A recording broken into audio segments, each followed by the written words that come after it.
And good morning. How do you do? Good afternoon. It's just a few seconds into the afternoon where Missy is. Nice to see you.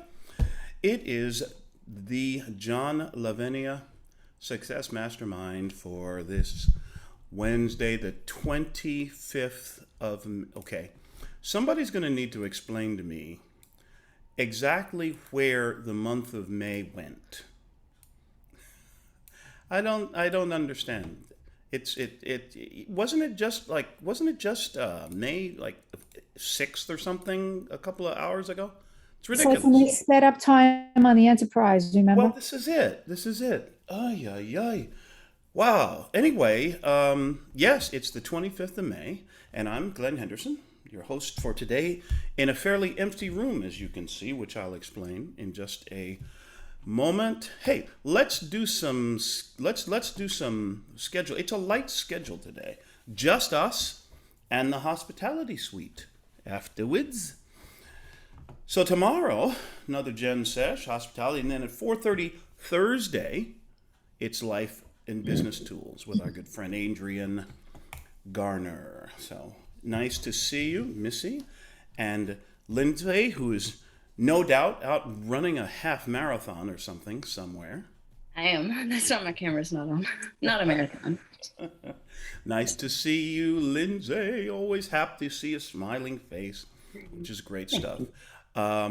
So the first order of business on a somewhat serious, actually very serious note. So I know that many of us have been watching the news, keeping track of events the last 24 hours, and I will take one and only one moment to acknowledge and send our condolences, our prayers, and our good thoughts to all of those people affected, lives lost in the outrageous and tragic and, in my opinion, entirely preventable events at the school here in Uvalde, Texas. That's another discussion for another day. Our hearts go out.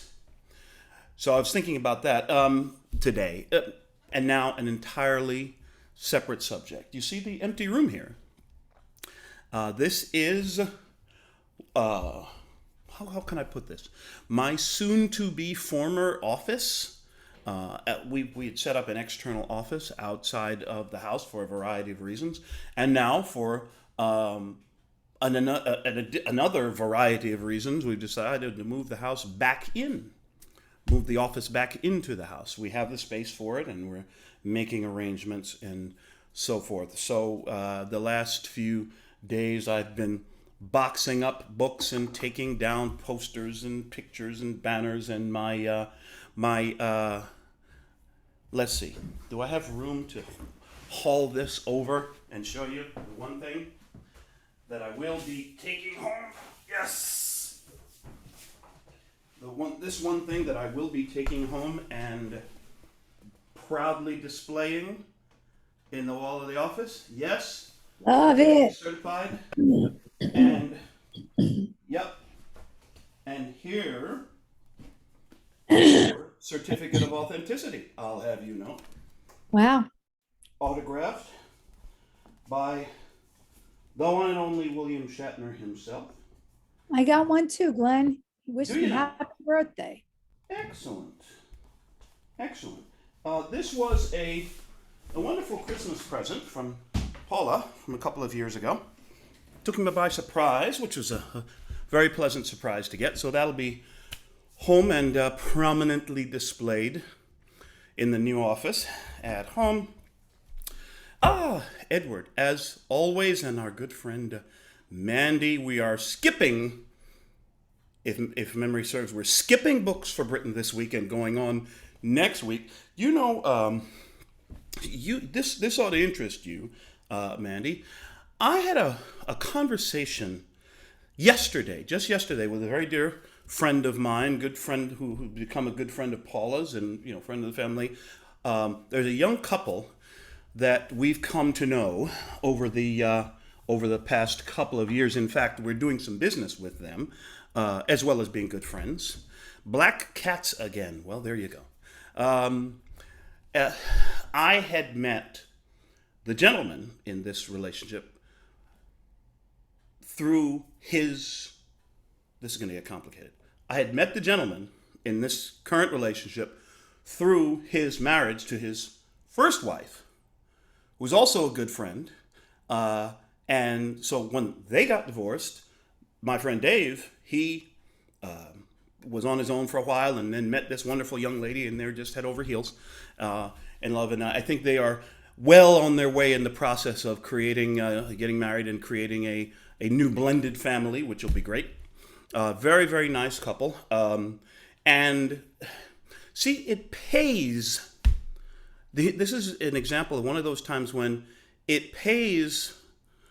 Okay, is there some sort of message being delivered here, Mandy? I mean, should I take this? Should I be taking this personally? Anyway, it pays to go out for an adult beverage every now and then. Have you ever heard the term day drinking? Have you ever heard this term? Day drinking? Never heard of this? So there are people who have put into daily practice, the words of the Alan Jackson country song entitled, "It's 5 o'clock somewhere." You know this term. Hey, I don't know. Gee, it's only 3:30. You know, should we really be getting out to Prosecco yet? Well, honey, it's 5 o'clock somewhere. Here we go. Now, there are people who live every hour of every day in acting out this belief. It's 5 o'clock somewhere. Let's go. Which could lead to problems, as you can imagine. In fact, there's a place that I like. I am going somewhere with this story. Leave me alone. There is a place here in my area that is kind of a favorite sort of happy hour joint for me, if you know what I mean. I'll swing by there. There was one time when I had occasion, because I had a business meeting nearby, like a half a block away. I stopped in there for a cup of coffee. They do serve coffee. And so I stopped in there for a cup of coffee before my meeting. And it turned out, this was about 9 o'clock in the morning. And I kid you not, when I walked in at 9:15, I think maybe it was 9:15, 9:30 when I walked in, a.m., there were half a dozen dudes in there getting their drink on. It's 5 o'clock somewhere, right? There are people who live this way.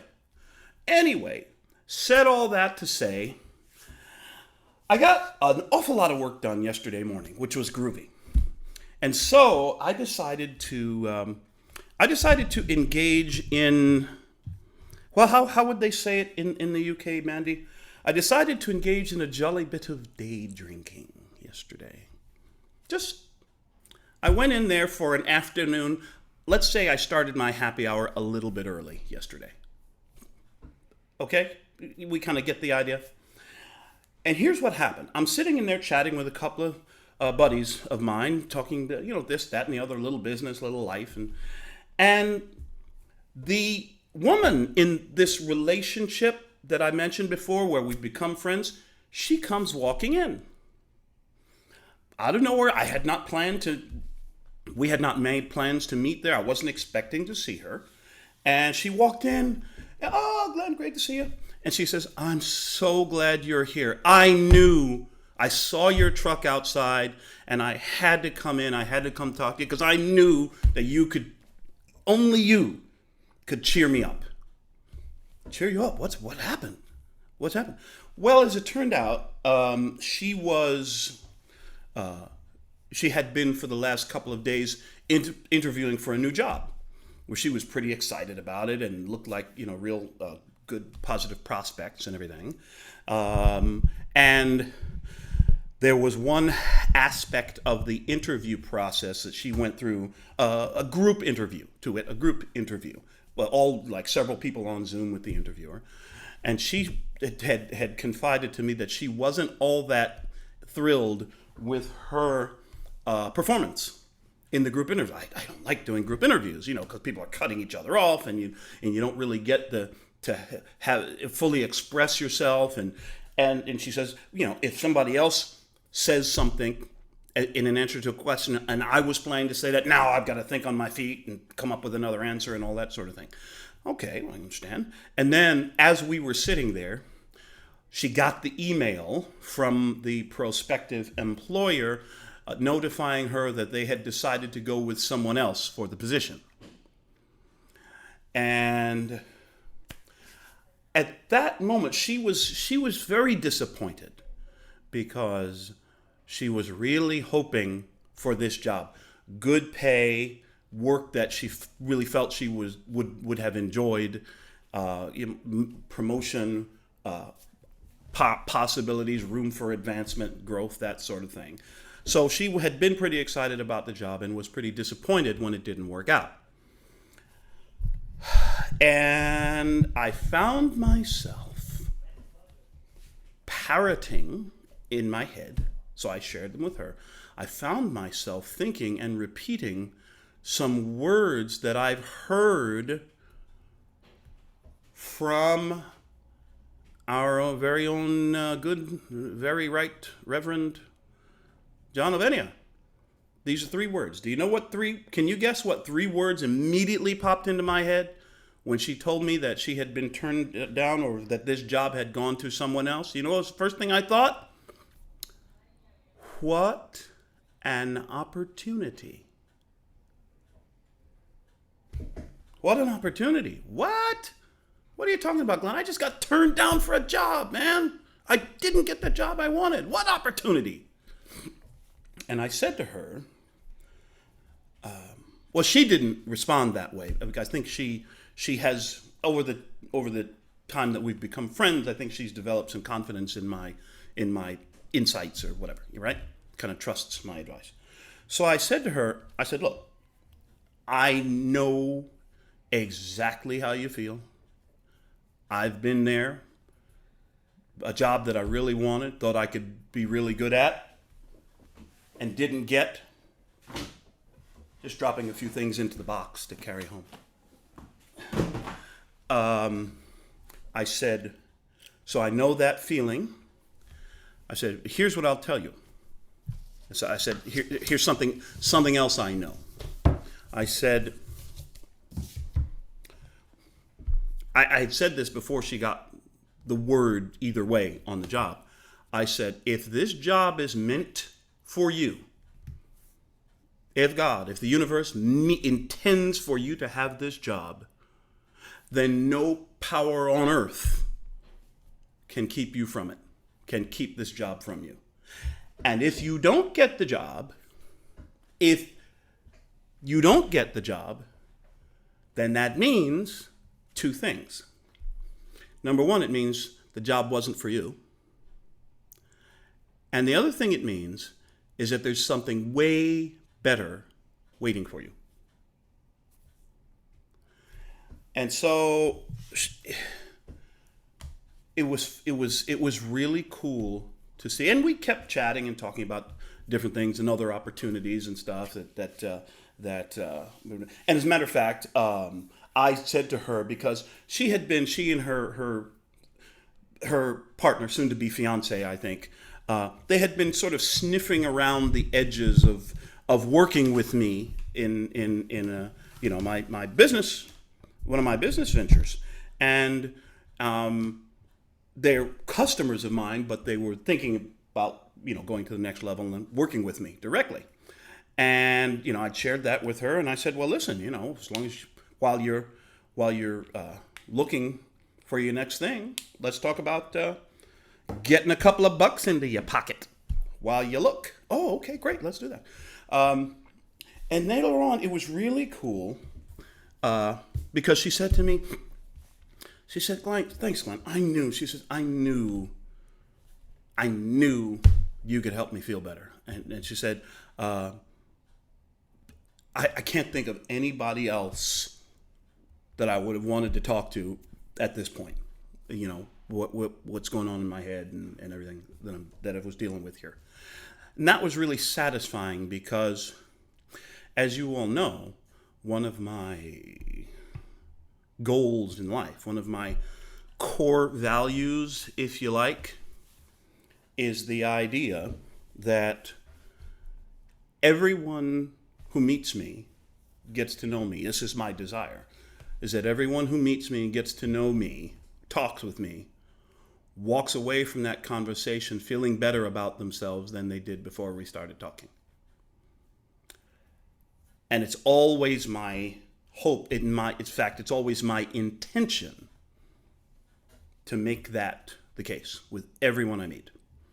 No matter how small or brief or casual the conversation or the interaction. When you walk away from me, you're going to walk away with a smile on your face, or you're going to walk away with a good thought in your head, or you're going to walk away with your heart feeling a little bit lighter than it did before.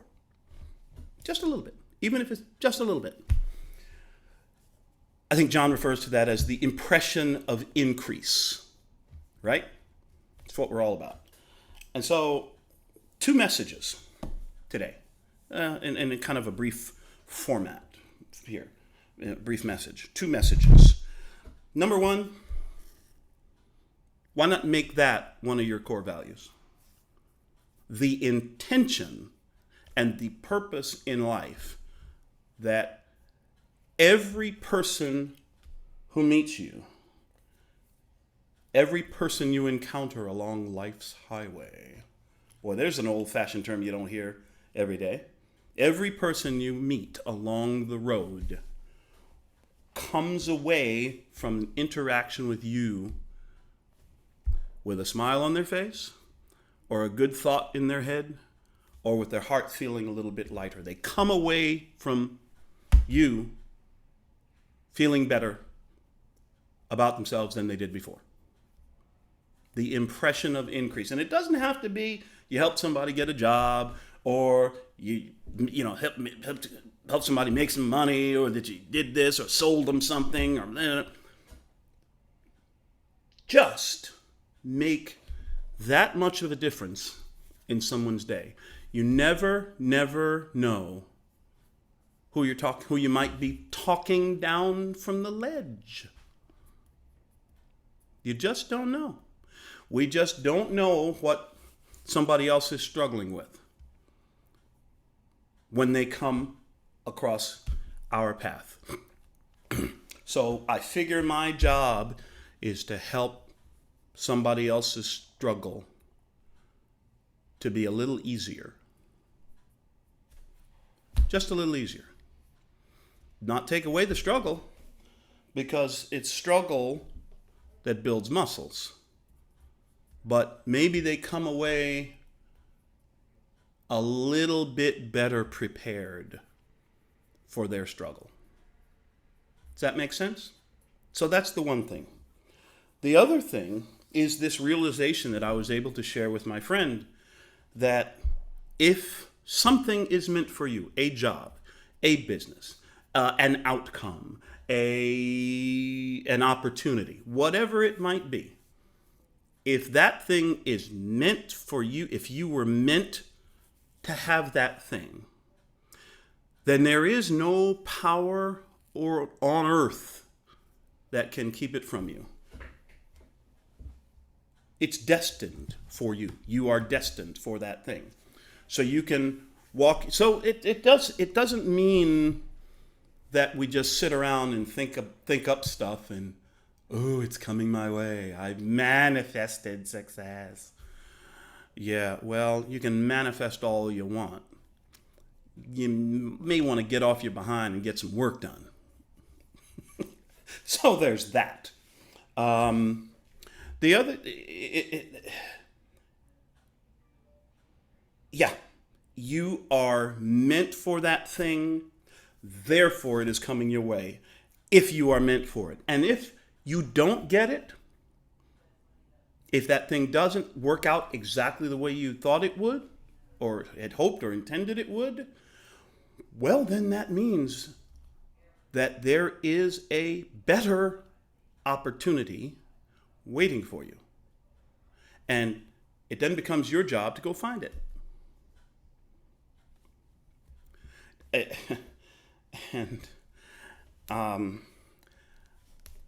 my friend is now back on the job hunting trail, and because she understands that the next job isn't, or next opportunity isn't going to simply fall into her lap. She's got to go get it. Got to go find it. There is that. So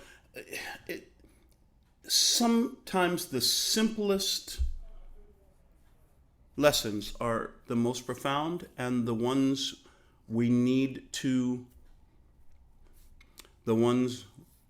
to apply, not learn, but apply in our own life. I would love to hear from you about, one time when you really believed that, oh man, this is bad. This thing that just happened, why did this have to happen to me? Why couldn't I have gotten that nice thing that I wanted, or that nice opportunity? And then maybe you realized later, through another sequence or confluence of events, realized that not getting that thing was actually the best thing that could have happened at that time. I know that in my own case, there was a time when during the time I was living in the Middle East. I think I may have shared this story. There was a time during that 10-year period, when I was quite literally homeless.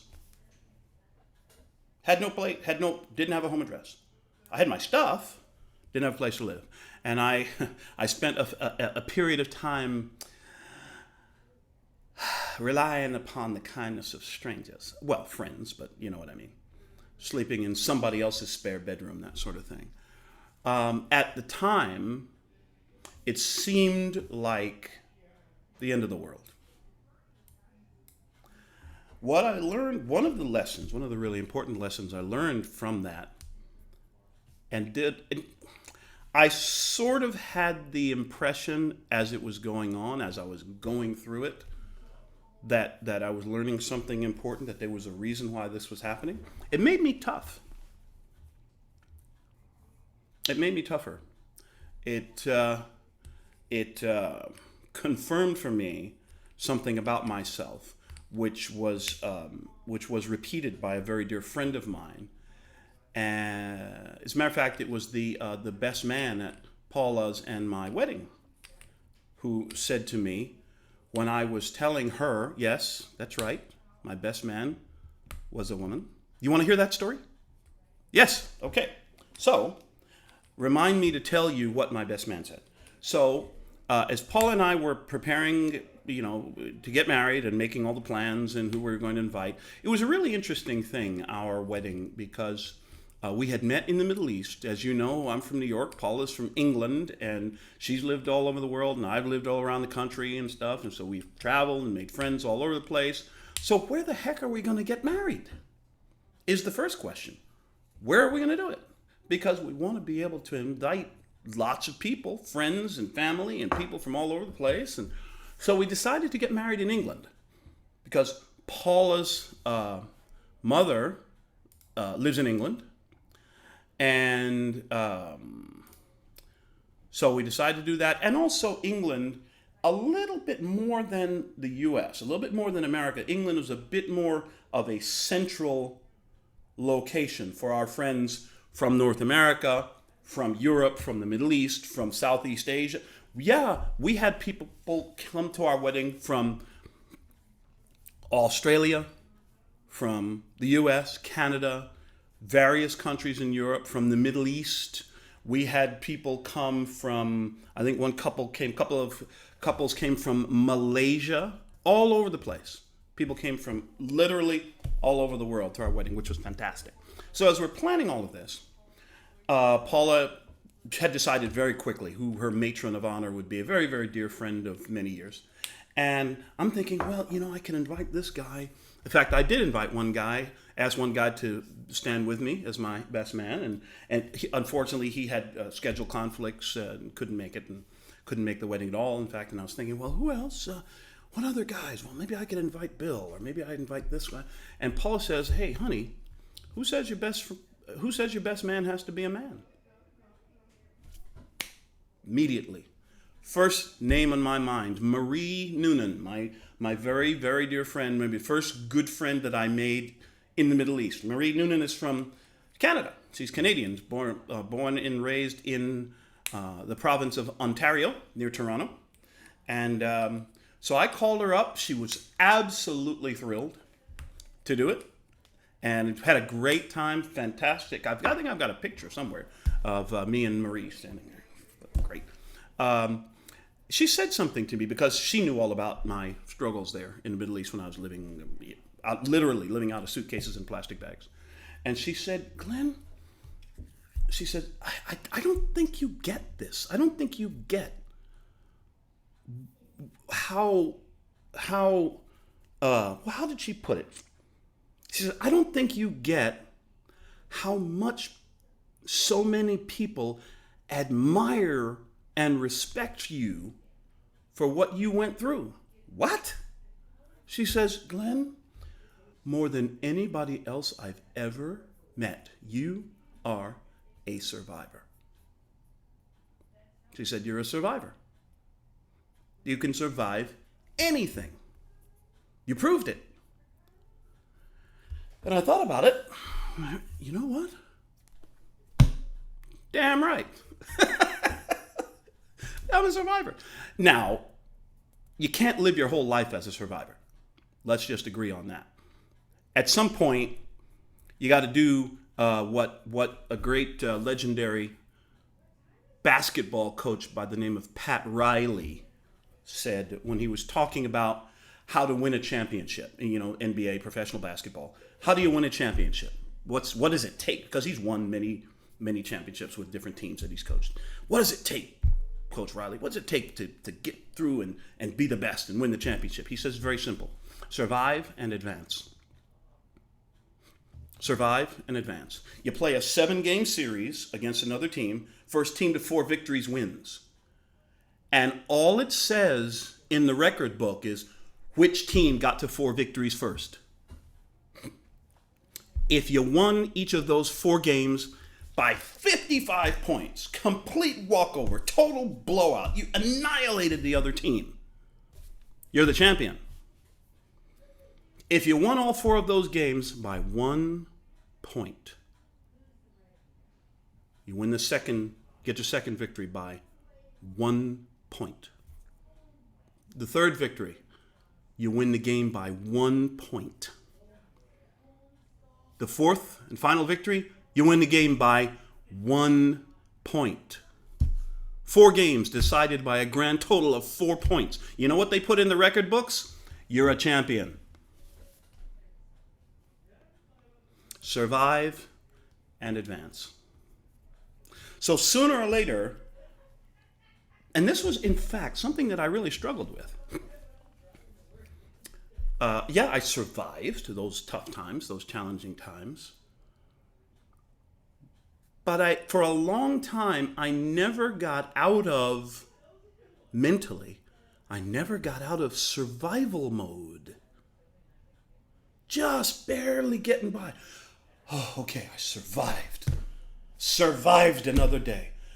Whew, man, that was a rough week at the job, but I survived. Made it. Now I can relax on the weekend. Take the weekend. At some point, you got to advance. Like Coach Riley said, survive and advance. Start stacking up some wins. Start adding to the stats, not just holding the line, not just holding steady, not just surviving it, not just in the case of a financial situation, not staying in a situation where I've heard one time somebody described a job as most people's jobs as doing just enough work so that you don't get fired for just enough pay that you don't quit. Does that sound like fun to you? Come on. Survive. That's surviving. What I'm talking about is you take your weekends, you take your spare time, your off time, and you dedicate it, you apply it to creating for yourself the lifestyle that you're hoping for, the lifestyle that you desire outside of your job. I heard somebody say one time, you say, we need to spend our weekends building the life we want, not escaping the life we have. Does that make sense? So that's not just surviving. For too long, I'm always doing like full disclosure type stuff with you guys. I'm always like confessing stuff. Yeah, for too long, I spent far too much time just surviving, just getting by.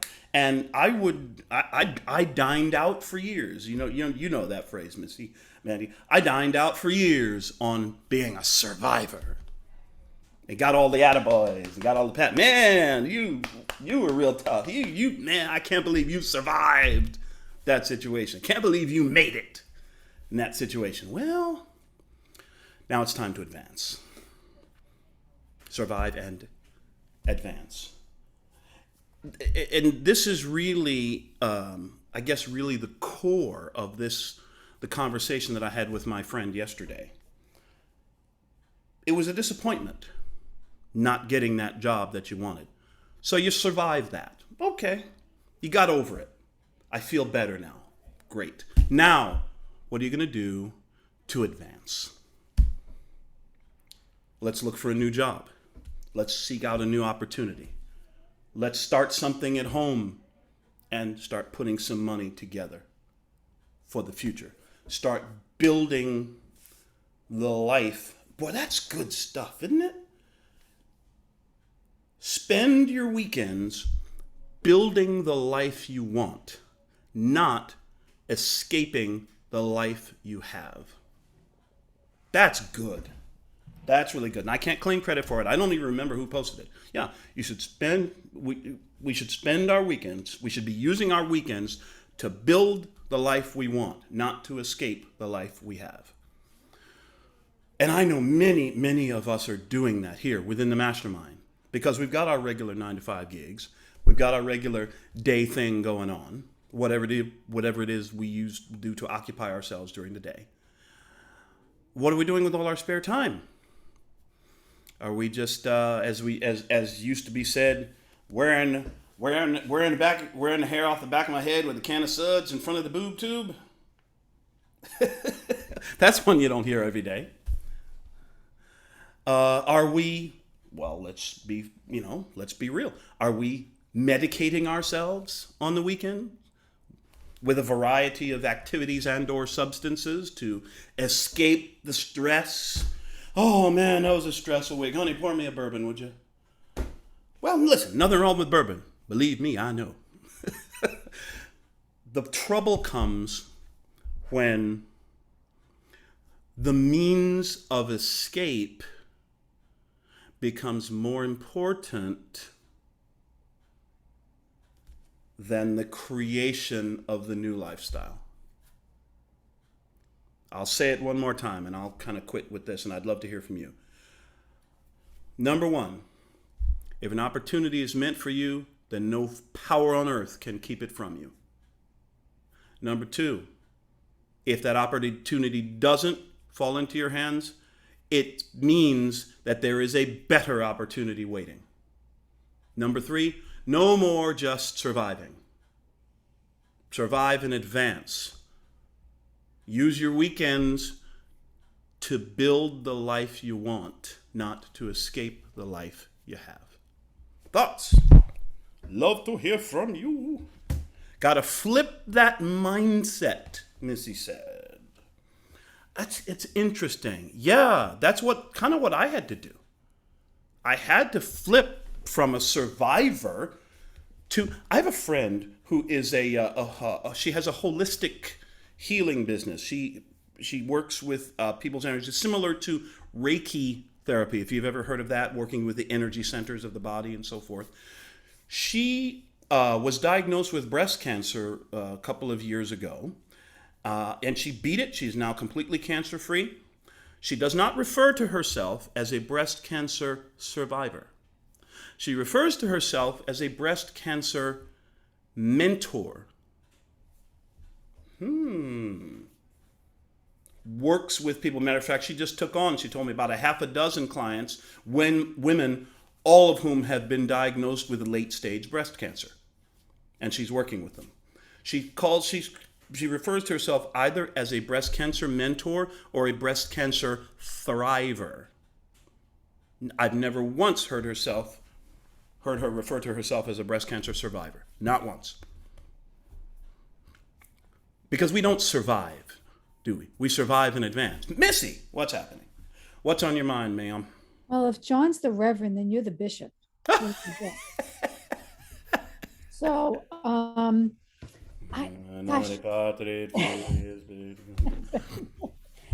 don't know where to begin because there's so much in this. But when you just said, first of all, survive and advance, that's the way you said it, survive and advance. And the difficulty for me, which many of you know, or the current experience I am experiencing, is that I'm still trying to survive physically. And I am trying to shift that to make it a mindset thing, that it's, it came along for perhaps for some reason that I don't know about. But I'm creating this blog about this condition called dysautonomia. And it just started out last year so that I had something to live for. It's called what now? Well, it's about dysautonomia. It's dysautonomia. The autonomic nervous system. Okay. It affects everything in your body. Sure. First, it was about, I got plenty of links in there for people, because when I was diagnosed, there was no doctors, no nothing. And I had last rites, and I reached that point again. I lost rapid weight loss, surviving. I have an article written. I'm not living it yet. It's called "Don't Just Survive, Thrive." Well, but I'm like, how can I write this article if I'm not, So I'm trying to do that flip that you're just mentioning, and it's, but that you just said, when you just said breast cancer mentor, that made a whole light bulb go off. Because I have changed since joining this mastermind. I've changed the blog from just about the disease. Here's this doctor. This is with the symptom. It still has that, because a lot of the people are very, very isolated. They can't get out of their beds. It's terrible. But now it's about overcoming it. Yes, here are the links. Now here are the other links, because you have to fix your mindset, or you will never get out of survival mode. You're out of not dying mode. Yes. And I was in that mode for a long time. And I still slip. There's some sine waves. But wow, do you mind if I steal dysautonomia mentor? By all means. Absolutely. Dysautonomia mentor.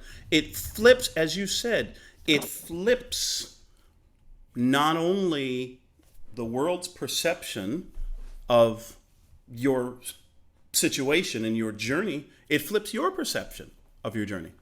I'm going to invite people to volunteer to do that. That doesn't mean, it could mean taking them to the doctor. It means more than that. It's about here and here. It's not about, you know what I'm saying? It has to be more. And I have now included links. I've got all the books, The Think and Grow Rich. I got Bible quotes. I got this place listed. But wow, thank you so much. I got to figure out the advancing part. That's the only thing. Survive and advance. Well, if I may, I am, but I don't see it. If I have a thought here, it's about my own mother. My mama, Mrs. Eleanor Henderson, is a saint. She's absolutely phenomenal woman. I've never met anybody, I've never known anybody in my lifetime who's met my mother doesn't absolutely adore her.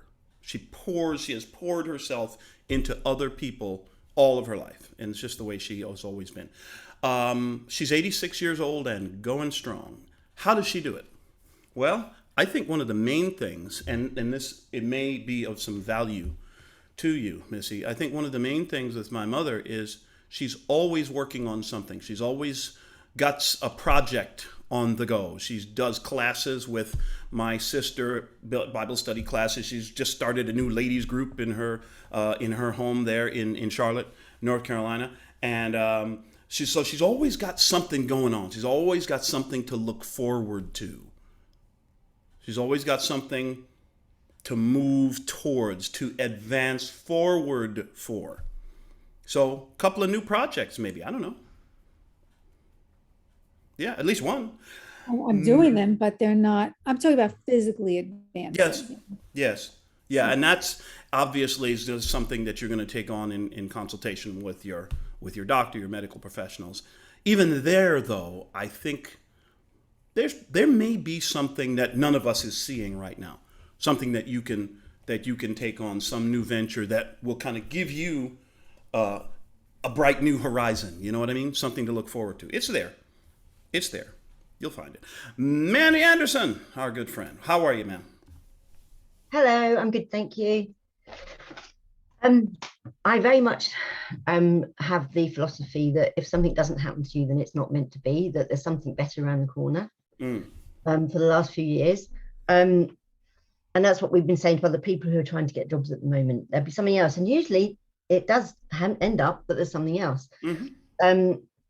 And I think that what we find, though, is that at the time you don't know that, and you've really got to believe it, because it, as you say, it was very difficult for you. And I think what happened to me was that 2 years ago I got made redundant, and it wasn't down to COVID, but the college, it was an education institution, got taken over by another company, although we were supposed to be merging, but we knew we weren't merging. That was just what they said.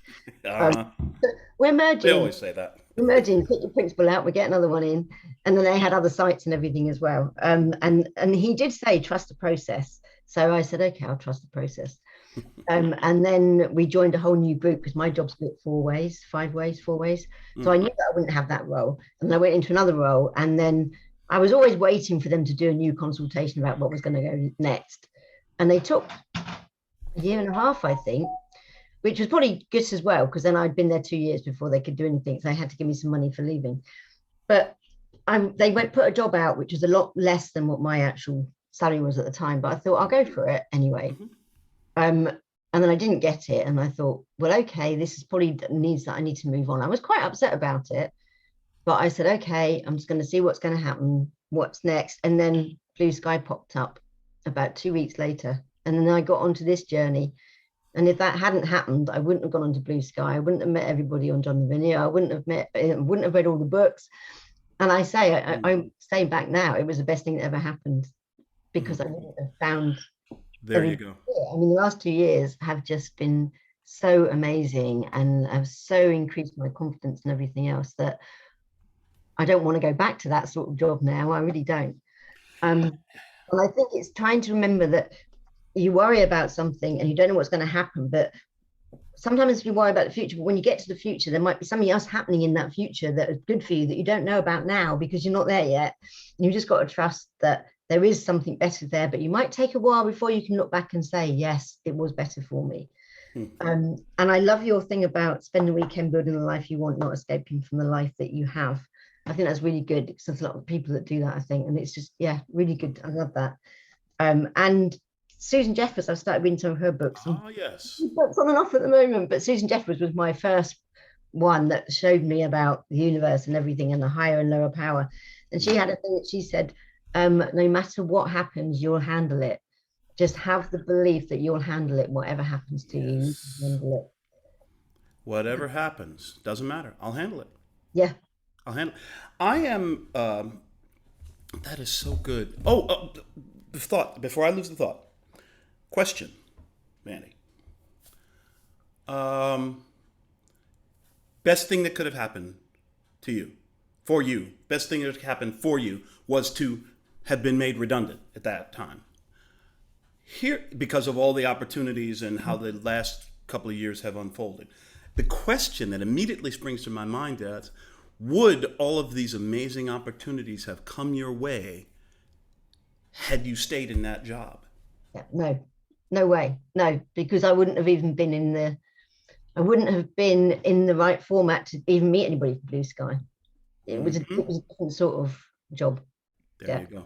There you go. So later on, we can always go back. Well, that's why they say hindsight is always 20/20.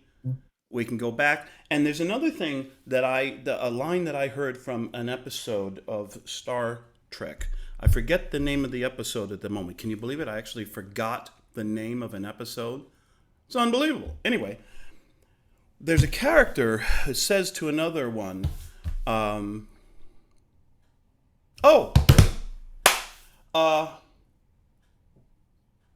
know the episode. It was from The Next Generation. It's called Parallels. The episode is called Parallels. One character says to another, one of the characters is sort of like jumping back and forth through time and different scenarios, and wakes up to find itself in a different room with a different group of people, and people have different ranks, and all the relationships have changed and everything, and then he switches again, and it's all over the place. How is this happening, right? One character says, there's a theory in quantum physics that for any single action, there is an infinite number of possible consequences. And that theory forms the basis for speculation about parallel universes. Are there universes? Are there realities parallel to our own here on planet Earth? We may never know, but it's possible. And I only bring that up to say that we humans, we people, view the this is, you know what? I just thought of a chapter for the next book. We people tend to view our circumstances or events in our lives from an extremely limited and narrow point of view. Because we have no possible way, it is impossible, it is physically, mentally, scientifically impossible for us to know all the possible, and be able to account for all the possible outcomes of any event or any action. So why do we get depressed about stuff? Why do we get upset?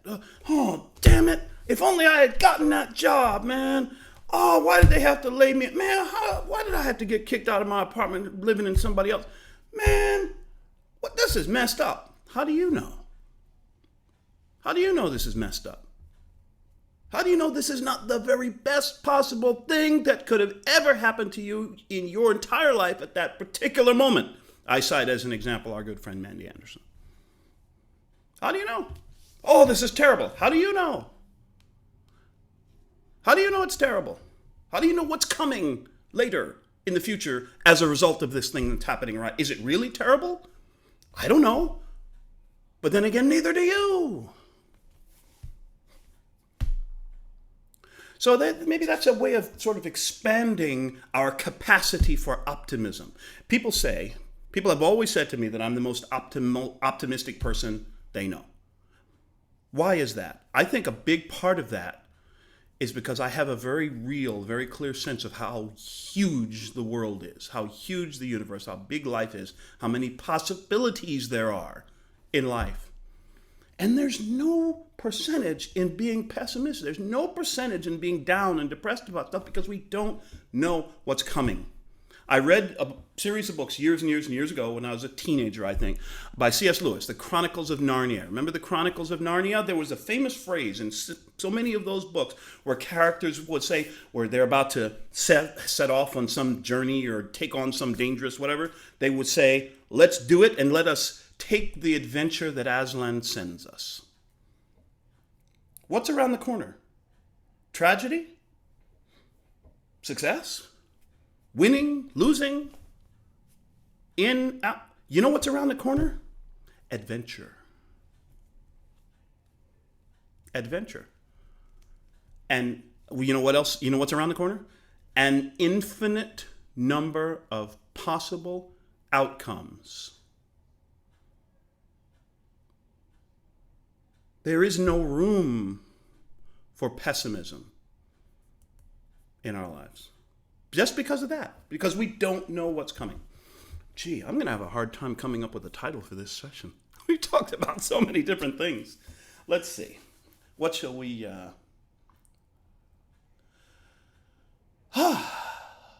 Infinite possible outcomes. How's that? I'll have to give that some thought. In the meantime, thank you all so much for coming around and hanging around, and the stories that we share with each other are, and it's inspiring, isn't it? It's encouraging to know that there are other people who have struggled with some of the stuff we're struggling with. And you know what? There's a way out. There's a way through. Winston Churchill said, right? When you find that you're going through hell, keep going. Have a great afternoon. We shall see some of us in the hospitality suite. We'll see us tomorrow in the general session and on through the week. Hey, let's grow this thing. Tell somebody. I just invited someone. They're probably going to come and pay us a visit soon. So make it a great one, my friends. I'll see you soon. Bye for now.